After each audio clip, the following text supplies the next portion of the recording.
Welcome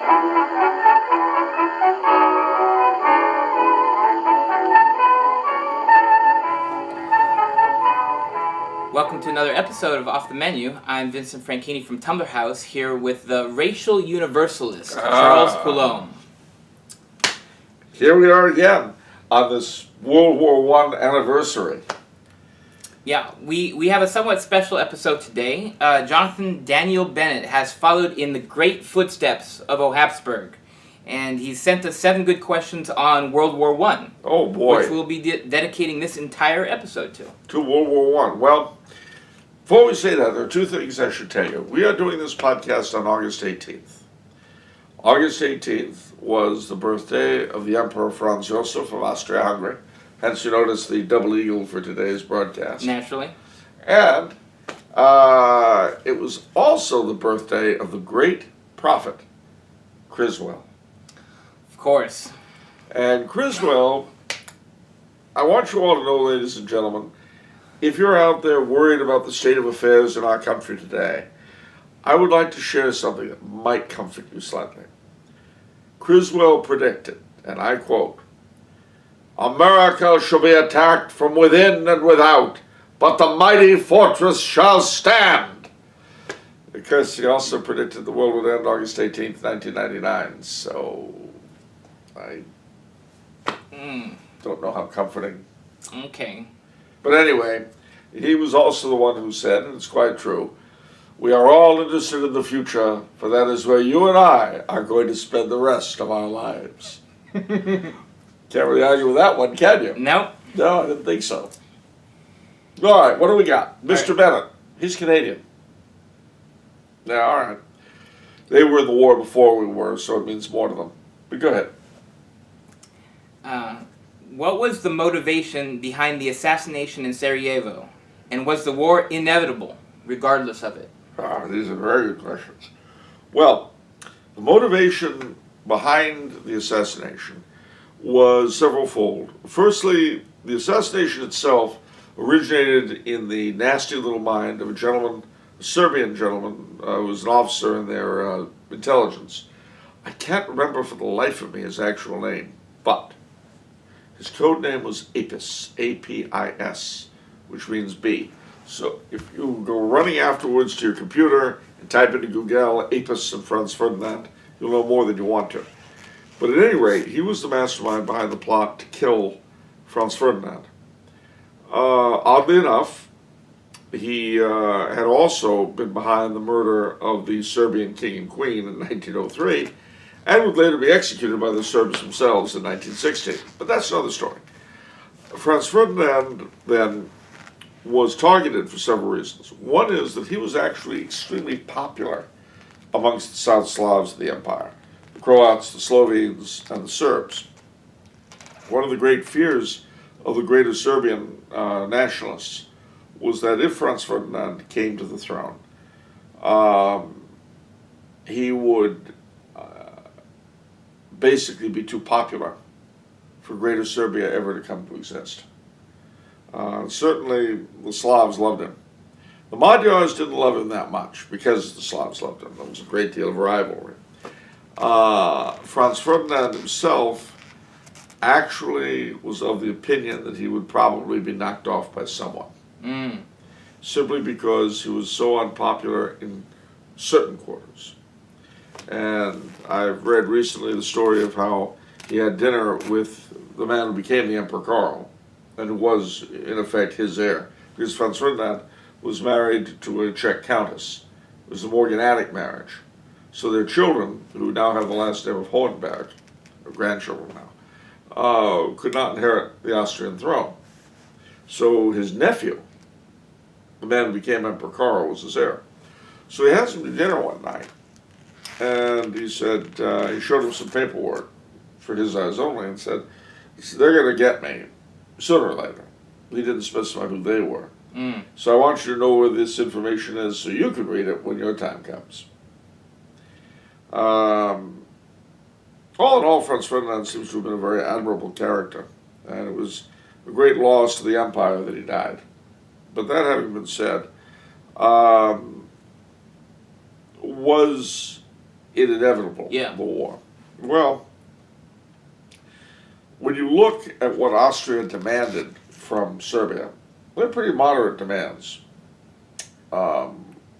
If you could imagine, to put it into our terms, if you could imagine the Vice President of the United States being assassinated in San Antonio by someone whom the government thought probably was connected somehow with the Mexican Secret Service, you could understand why we would demand that we conduct an investigation in Mexico. And that was precisely the situation.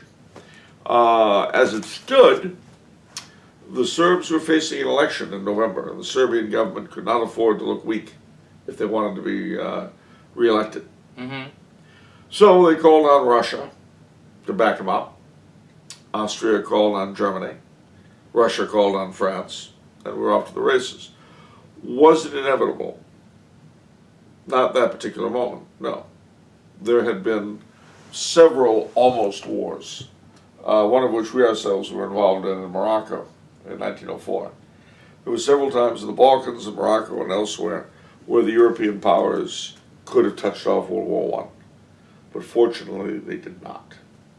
That it happened this time was because of a certain concatenation of circumstances. How's that for a word, ladies and gentlemen? Concatenation.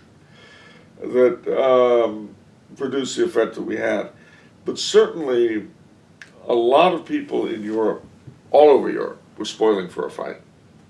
It was the golden age of nationalism. People, there was a sort of idealism in the air that you could only really prove yourself through combat, and a lot of young men had bought into that. There were people there were politicians who saw external war as the cure-all for their internal problems. The failure, for instance, to fully integrate the proletariat that had arisen as a result of the Industrial Revolution and was sort of disaffected, and thus had become to a great degree the prey of the communists and the socialists. Well, how do we get these people to feel a full part of society? Well, a war is always good. Get them, waving the flag and all this. There were a lot of different things going on at the same time. There were, in certain literary circles, a sort of contempt for peace. The idea that it made people lazy and decadent. And you got to bear in mind, too, that these people did not see war the way we see it. Their experience of war was memories of the Napoleonic Wars, which have been the last major fight, the Crimean War, the wars of German and Italian unification, and then all the various colonial conflicts. These wars, while they resulted in people getting killed and maimed and all that, were not the utter horrors that ours were. Well, the Napoleonic Wars were. But they weren't as bad technologically, and they were 100 years before.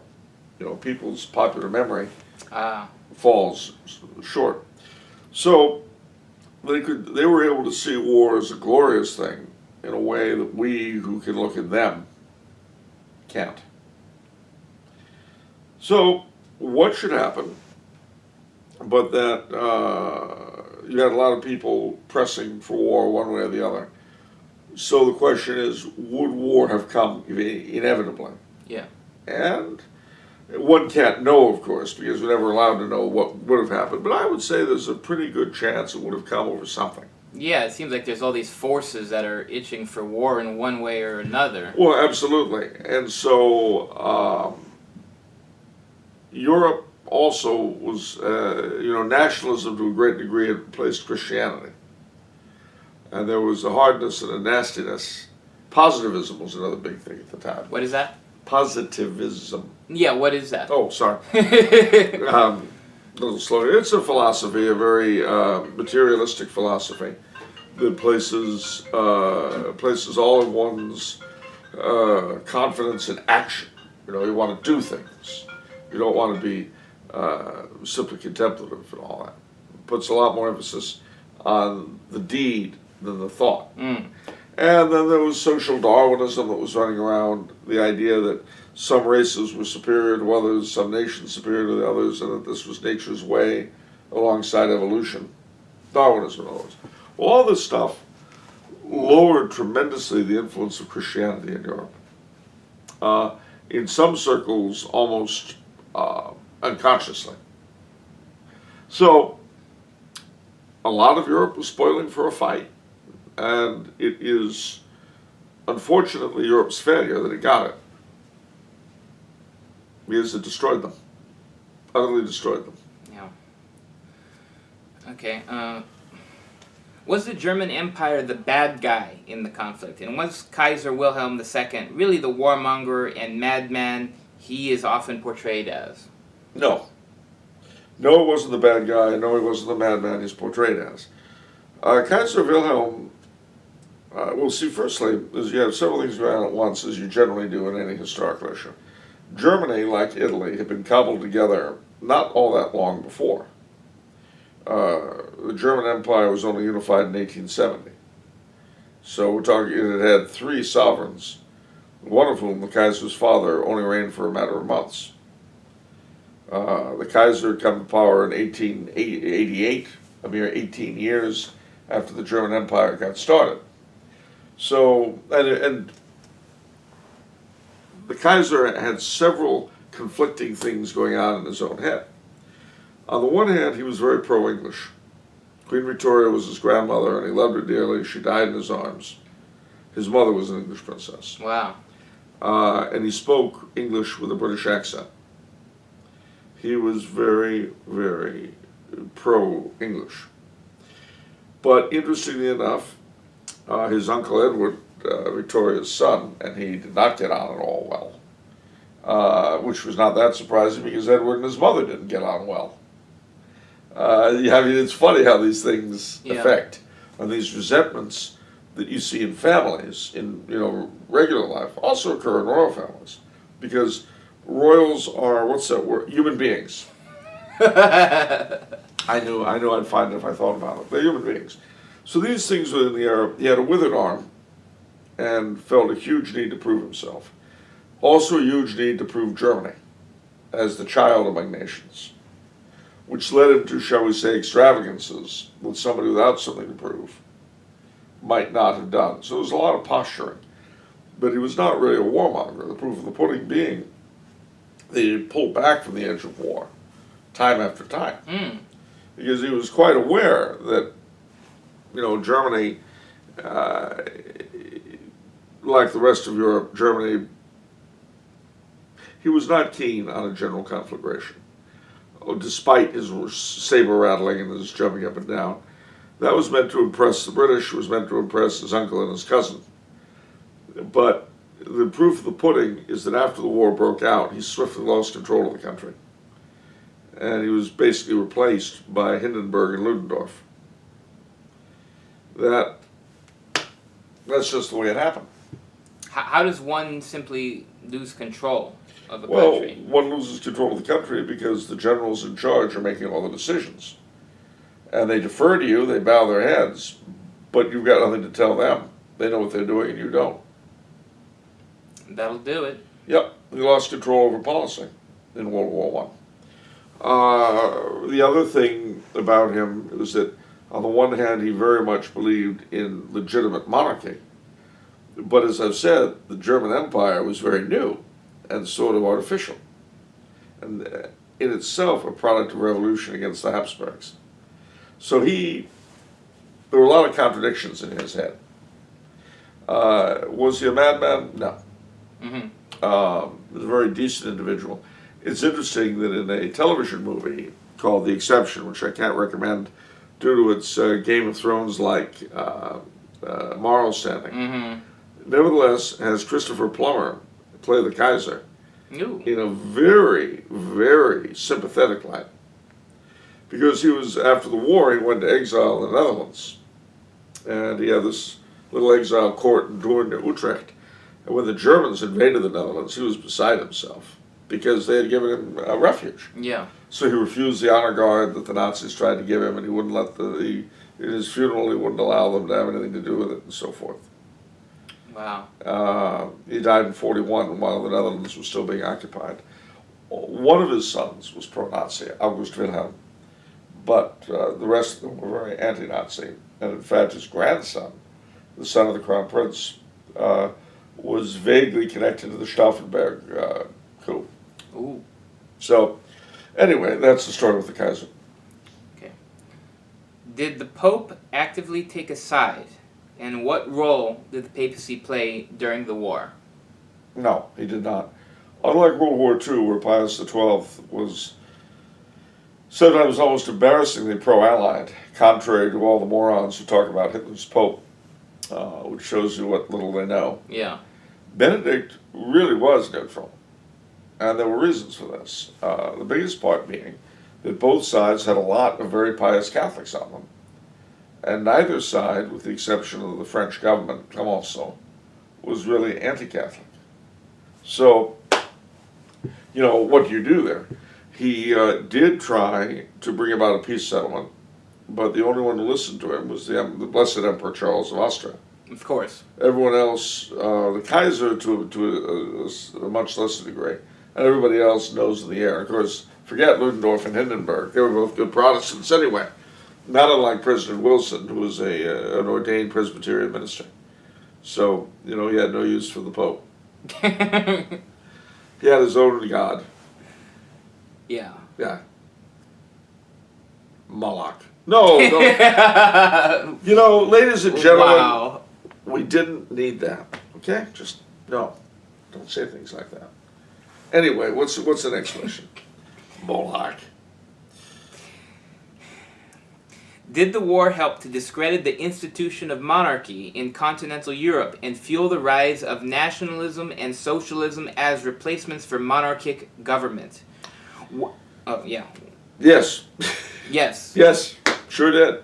Okay. Why were the three great European dynasties, the Habsburgs, the Hohenzollerns, and the Romanovs, unable to prevent conflict between their countries? Well, the answer is that by that time, and we would see this even more so with Germany over the course of the war, by the time the war broke out, the truth is that the Tsar, the Kaiser, and the Austrian Emperor did not really have that much control over, quote-unquote, their governments. The modern bureaucratic state had emerged, and just as with our country and our constitution, the president has only so much control over the day-to-day policies. That's why there was this big fight over the $3 billion for gender reassignment surgery for soldiers. That had been decided upon under Obama, but unless Trump had actually stopped it, which he did, it was going to go through.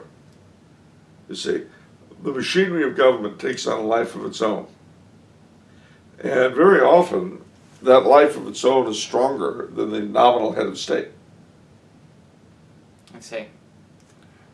So that's why when you read the correspondence of the three monarchs, sometimes there's an almost hysterical or weepy tone over their inability to stop what's going on. Because what would happen, the Tsar had this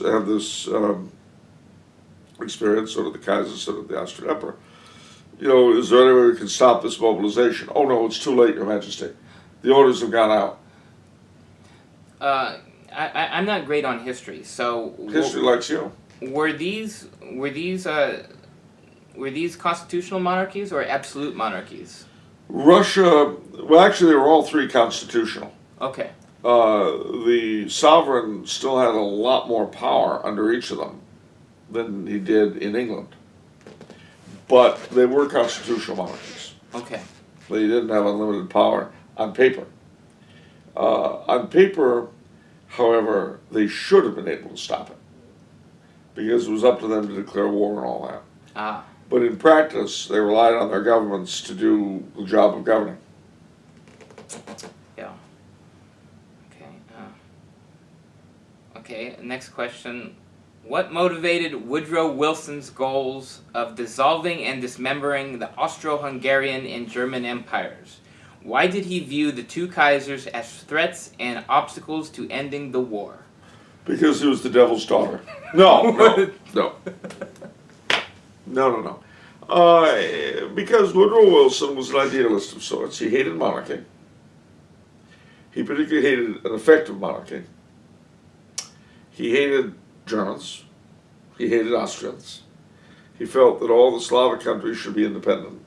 And of course, the problem with that is what will their relationship with each other be? But see, he wasn't a deep thinker. So, beyond a certain point, his little thoughts didn't go. Seems like we have a lot of presidents like that. Well, yeah, because remember, they're only going to be president for 4 to 8 years. So kick the can is their presidential pastime. Après moi la déluge. Louis XV said that. But he could say it in terms of 20 years, not 4. Anyway, so Wilson, in doing this, and mind you, we have no less than Winston Churchill for this opinion. In insisting on getting rid of them, he opened up a vacuum of power that allowed first the Nazis and then the communists to become the dominant power in Europe. Churchill said that about Woodrow Wilson. Sure did. Wow. So, it's just the way it was. I mean, Wilson, I suppose he meant well, but he was a boob. I'm not saying being a boob is a bad thing. If nothing else, he has a beautiful tomb in the National Cathedral in Washington. Okay. Well, good for him. But maybe they'll drag it out because he was anti-black. He made racist comments. Oh, yeah, that's living on borrowed time. For sure. Or being dead on borrowed time. Being dead, yeah. Maybe they'll eat his remains in public. What do you think? I don't know. I don't want to let the president intrude too deeply. What else we got? Okay. What effects did the horrors of modern warfare have on the traditional concepts of honor in combat and chivalry? Oh, huge. That's a great question. It's a tremendous question and huge, huge, huge. Several things happened at once. Heads of state, for the most part, stopped leading their troops into battle. Wow. Kings and presidents, they stopped doing that. Wow. A notable exception to that was King Albert of the Belgians in World War I, and then his son, King Leopold, in World War II. Interestingly enough, though, while George V did not go to the trenches, his son, the Prince of Wales, did, and saw his chauffeur killed right in front of him. And he could have been very easily killed himself. That same Prince of Wales became Edward VIII. You know how everyone likes to talk about how he was pro-Nazi and this and that. No, but he had seen the war up front. Not like the people who could blithely say, oh, well, let's just fight. Apparently, for a lot of people, their actual experience of war, kind of cured them of any taste for it. Yeah. It certainly destroyed the notion of war as a beautiful pageant. It damaged the making of war upon civilians, damaged the military ethos tremendously. Now, mind you, this had happened in other wars in other places, but starting with World War I, making war on a civilian population became part of general policy. Yeah. In other words, one of the ways you weaken the opponent is to terrify, murder, and starve the civilian population. Yeah. That's what the blockades were about. That's what shelling of merchant ships was about. That's what poison gas was about. And it's interesting that the Blessed Emperor Charles forbade the use of both poison gas to his army and unrestricted submarine warfare to his navy. And also was very much an apostle of the humane treatment of civilians and of prisoners, which was not that common in that war. Doesn't seem to have gotten many bonus points with anybody else for doing that. Only with God, which I guess is why he's a blessed and most of us are not. Not even Woodrow Wilson. Or Saint Woodrow, as he's called by the morons. Huh? Must Christianity always be pacifistic, or can we be just and honorable? And militant, I suppose. The answer is no. It need not always be pacifistic, but it must always be just and honorable. And one of the arguments that's come up, the church, has a teaching on just war and the various things that are required to make war just. Well, part of the problem is this issue of making war on civilians, because that's not something you can do according to the church's idea of just war. But the modern technology of the battlefield, the collateral damage, as we Americans like to call it, make it very difficult to avoid damaging the civilian population. And as I say, with World War I and especially World War II, making war, total war, on the civilian population, it became an accepted part of war making. It seems that this was injuring the collateral damage. It seems to go back further than that, though, doesn't it? I mean, isn't in the Bible they encapsulate Jerusalem and everyone is starving? Yeah, the story of Ruth, I think it was. When the Romans. And the Romans did this all the time, I thought. They sure did, but the Christians were not supposed to do that. Right. Okay. Those peoples were not Christians. Yeah. But you have these European countries that pretended to be Christian. The United States that pretended to be Christian. And what were they doing? They were bombing and gassing civilian populations. Yeah. Well, how do you justify that? How do you justify Hiroshima and Nagasaki? How do you justify Rotterdam and London? How do you justify Hamburg and Dresden? Well, you justify them by saying, well, it'll shorten the war, and more people will survive if the war ends quickly. Well, I heard for the Hiroshima, maybe from you, maybe from someone else, for the nukes, it was that there was going to be a huge defection because all the people who were in the theater of Europe they weren't going to go over to Japan. There was a huge risk. They weren't looking forward to it, and there's certainly, even if they had, there certainly would have been enormous casualties on both sides with Operation Olympic. But the problem that you face here is that we had already told the Japanese, we'd given them, as we did with the Germans, unconditional surrender. Oh, really? Wow. Now, the problem with unconditional surrender is that it doesn't give your enemy anywhere to go. You say, we'll make peace if you do this and such. If he's been beaten, he'll make peace. If we had said to the Germans, for instance, get rid of Hitler, and we'll negotiate a peace. But no, it was unconditional warfare. It doesn't matter if you get rid of Hitler or keep him. It doesn't matter if you get rid of Tojo or keep him. Unconditional warfare. So that's part of the problem too, you're saying? I sure am. Unconditional warfare, unconditional surrender is, I think, an extremely or anti-Christian thing. Why do we do it? I mean, why does it occur? Because we're not very nice people. I mean, it began with our own Civil War. Well, I mean, isn't it a case for also pragmatism? Well, it is. I mean, it's a stupid thing. We started in the American Civil War because Lincoln would not settle for anything less than the absolute reincorporation of the Confederacy into the United States. That's where we, the United States, began the practice. Yeah. In World War I, Woodrow Wilson pushed it. And then in World War II, FDR insisted on it. It's a very American thing.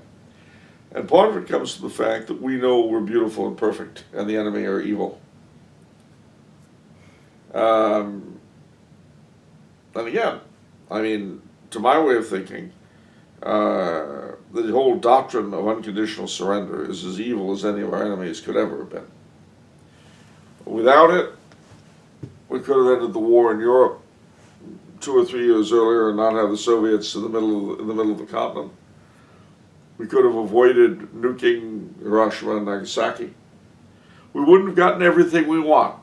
But then we didn't get everything we want, did we? No. We got the Soviet Union in the center of Europe, and we had China go communist. So, gee, I guess even holding out for unconditional surrender didn't get us what we want. It did, however, ensure the deaths of millions of innocent civilians on both sides, to say nothing of soldiers, sailors, and airmen. Yeah, has there been any popes opined on this question of unconditional surrender? Yeah, they didn't seem to like it much. I don't know that it's ever been specifically condemned, however. Yeah. And part of the reason for that is that, as I say, Pius XII did favor the Allies in World War II, and was unlikely to do anything that would have detracted from their effort. Okay. Okay. Was any side in the Great War just and honorable? It seems like you're saying Austria was. Well, to a degree. I mean, I would say that Austria's initial war aims were just. And I would say that the Emperor Charles's attempts to get out of the war were just. He wanted peace and nobody else wanted it. That's why they call him the Peace Emperor. So, yeah, I'd say Austria. Germany, France, Russia, Britain, they all wanted something. Britain was happy to snag Germany's colonies and destroy her navy, because Germany before the war had been challenging British naval supremacy in the world. And to add insult to injury, German industry was outpacing British industry, because Britain's great role had been as deliverer of manufactured goods to the world. Her empire brought her raw materials.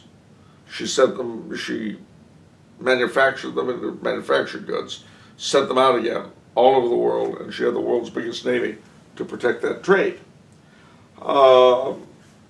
Germany was challenging that, so there was a problem there.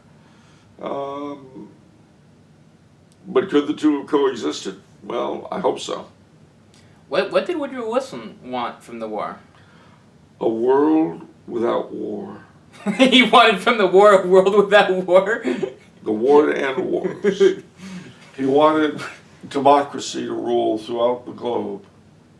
Are you joking? Where do you cite your sources on this one? Woodrow Wilson's own speeches. Really? A war to end all war forever. You've never heard that, have you? I've never heard that. But I... No. In this, I think you're probably representative of your generation. But it was literally billed as the war to end wars in this country in 1917. That is how it was sold to the American people.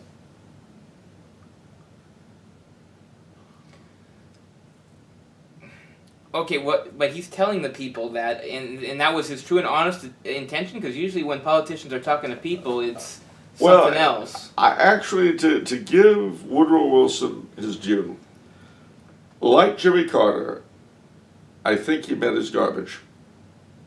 But it was still garbage.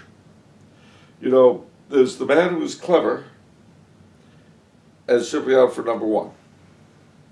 Then there's the dumb schmuck who is out to better humanity.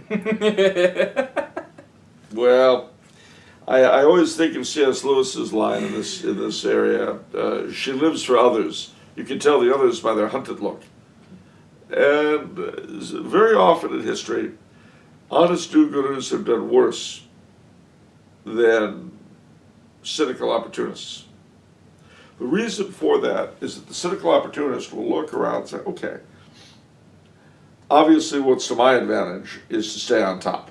And what will keep me on top? Well, it's the thing running smoothly, so how do we keep it running smoothly?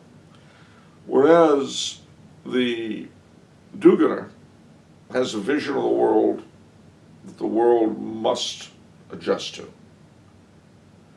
And if his vision of goodness is so completely divorced from reality that there's just no way to get there from here, he will destroy any number of things in a fruitless attempt to make reality adjust to what's in his little tiny brain.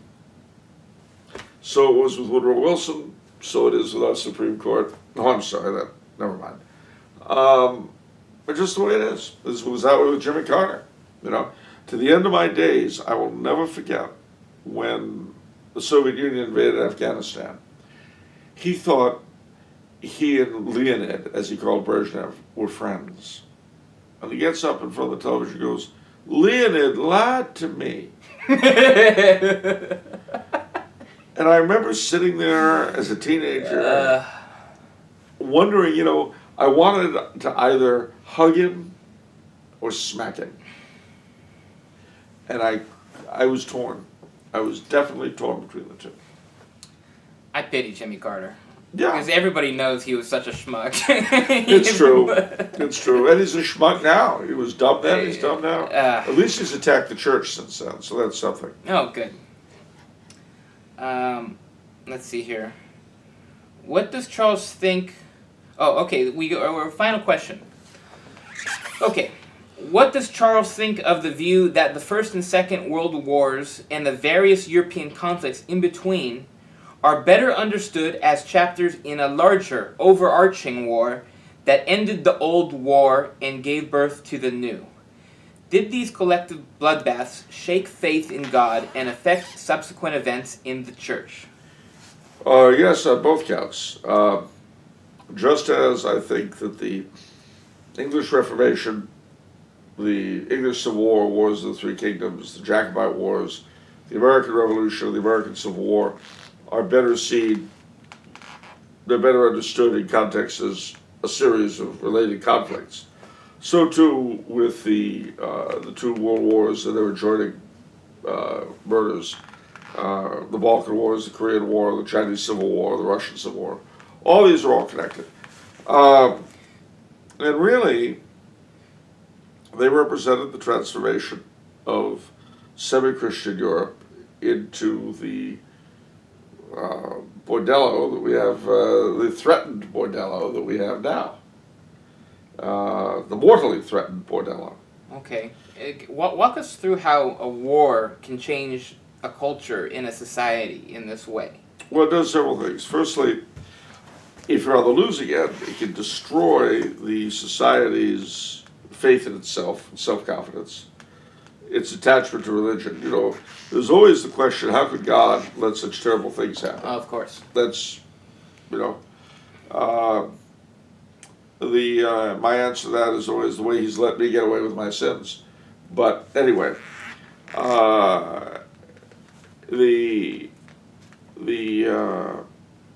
that was Benedict XVI's thing in Warsaw when people demanded, why was the church silent under the Nazis? Which was not true anyway. Right. But rather than arguing that, he said, why was God silent? Ask yourself that. Ooh. What did you do that God did not speak? So, it can destroy regular morality. The sexes are thrown together in, shall we say, unorthodox ways. My father always said that World War II had done huge damage to American society, partly by ensuring that a whole generation was raised during a critical period without fathers. But the wars launched us as a superpower. Yeah, well, I made a similar comment to Dad, and he looked at me like I was an idiot. He said, son, you survive a war the way you survive an earthquake. Yeah, wow. And, women were thrown into the workplace, they were thrown into the armed forces. Our whole notion of femininity and of masculinity got smacked around. Because moms were acting as dads, too? There was no dads? And also because they had to go to work. Rosie the Riveter. Oh, okay. That wasn't done. Oh. It destroyed, it began the destruction of gender distinctions. Women rarely wore slacks before World War II. It sometimes, rarely.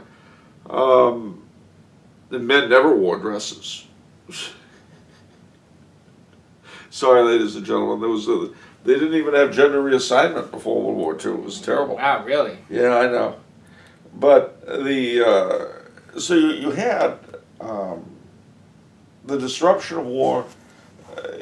Does all sorts of terrible things, and especially the kind of war that was fought in World War II on both sides, with bombing of populations. With the on the German side, their racial issues and their attempts to eliminate large portions of other peoples. The whole thing was just horrific. And it as to the effect that it had on the Council Fathers, I believe that it had a huge effect on the Fathers of Vatican II, because to a great degree it damaged, if it didn't destroy, their belief in the Catholic cultural ethos.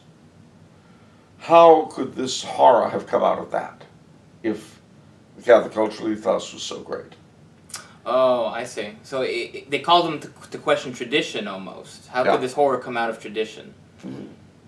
Meanwhile, at the same time, the great savior of the United States were not a Catholic country. We were, at that time, what Pope Benedict XVI later would call a confessionally neutral country, nevertheless illumined by gospel values. And Sounds right. That sounds right. Well, it was true then. Yeah, true then. It's not true now. Yeah, of course. And see, though this was a major, though understandable mistake on the part of the Council Fathers. Because at the time, I mean, think back to the syllabus of errors, which we discussed. Right. All right. Blessed Pius IX taught that a confessionally neutral state would inevitably degenerate into an anti-Catholic despotism. Mm-hmm. Well, you look at the United States in 1960, and nothing could appear to be further from the truth. Yeah. Moreover, that being the case, Anglo-American liberalism must be something quite different from European and Latin American anti-Catholic liberalism.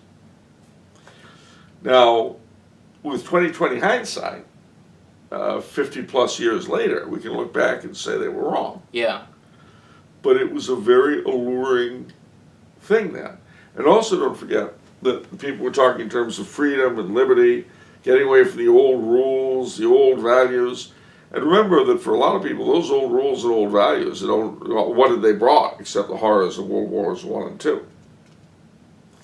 So you had all this stuff going on at once. And then you had the aftermath of Vatican II was sort of a French Revolution in the Church. And everything was up for grabs. Nothing seemed stable. The liturgy, of course, was the most obvious thing, and that was just totally changed into something completely different.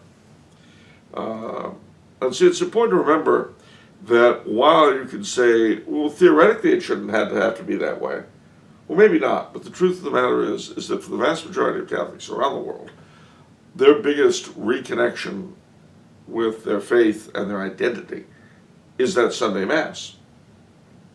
So that thing will determine, in many, many different ways, their concept of Catholicity.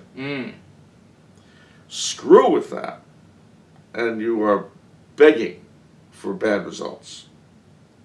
Well, they did screw with it, and they got bad results. Anyway, truthfully, the reason why Father John Courtney Murray, S.J., was able to affect Vatican II's teaching on church and state, for example, is because he was basically pushing the American example as better than the Church's traditional idea of the Catholic confessional state. And again, in 1963, you could make a case for it. You can't now. You really can't unless you think infanticide is a good thing. That really, although this isn't the question, if you wanted to see a single moment where the United States abandoned what she had been, that confessionally neutral state, nevertheless illumined by gospel values, you can point to several things, but probably the most decisive and obvious was Roe v. Wade. Once the Supreme Court were able to redefine what is life, what is human, we were off to the races, and we have been going down that road ever since. Okay. That's very depressing. Yeah, can you say something else so we don't end the show on that note? Yeah, ladies and gentlemen, I don't want to end the show on that note. So, Let me say this about that. We're going to end the show on a happy note. Okay, yeah. In 2005, Emperor Charles of Austria was beatified. Why was he beatified? He was beatified because he sought peace as a ruler. He was brave as a soldier. He was a devoted husband and father, so much so that even when he and his wife were in exile, they had another kid, which shows their faith in the providence of God. He was a lover of the Virgin Mary and the Sacred Heart. He was, in every way, a tremendously admirable fellow. And it's true that he got nothing for it in his day. But he is a blessed and will doubtless be canonized, and the same will probably happen to his wife. That should remind us all that no matter how dreadful the times seem, there's always room to practice virtue. There's always room to hold on to the faith regardless of everything that's going on around you. And that's real hope. I wish I could promise you that everything's going to get wonderful in our lifetime. But it probably won't. It may get better, it may not. I am not Criswell, whose birthday we celebrate today. And neither was he, if you look at how bad his predictions were. But what I can tell you without any fear of contradiction is that, like the Emperor Charles, if each of us puts the faith first, does our duty to the best of our ability, both in terms of our duty to God through prayer and action, and our duty to our fellow man, you know what? We'll see heaven. And remember, ladies and gentlemen, that if we make it to heaven, this is the closest to hell we shall ever have come. And when you bear in mind that usually it's not that bad a world, that's okay. Is that better? That's a lot better. All right. Just remember, too, though, World War I, World War II, you're talking about millions of people dying. It's hard, unless you're going to do Hogan's Heroes. It's hard to be jolly about it. But I'll end with something from Hogan's Heroes. Clink! What? We'll see you next time. Till then, God bless. And remember, it's always darkest before it collapses completely. God bless you, ladies and gentlemen. Until next week, take care. Take care.